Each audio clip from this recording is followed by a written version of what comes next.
My name is Steve Taxman, and I'm a physician assistant at the Duke Asthma Center, and I work in sleep medicine.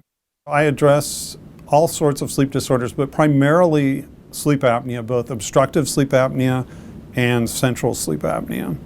Obstructive sleep apnea is a condition that occurs typically in the back of the throat when the base of the tongue drops back and blocks the airway, or the roof of the mouth in the back, including the uvula, the punching bag that hangs down.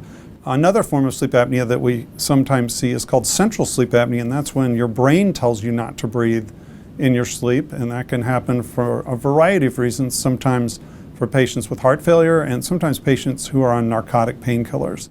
The most satisfying thing about my job is when we have challenging patients or patients who've been very frustrated due to excessive sleepiness, or they've been snoring and disturbing their partner because of loud snoring, and it's really affecting their life in a major way, and they come to see me, and we treat them with CPAP, and in some cases we can really turn their lives around.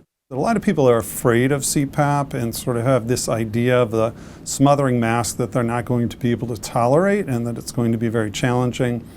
But CPAP has come a long way over the years. The machines are much smaller than they used to be. They're much quieter than they used to be.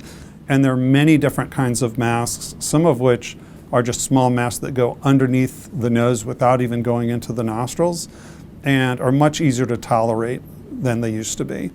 And if patients are just persistent and stay with it, many of them over the course of a few weeks or maybe a few months, eventually do get used to it and notice that it makes a really big difference to their lives.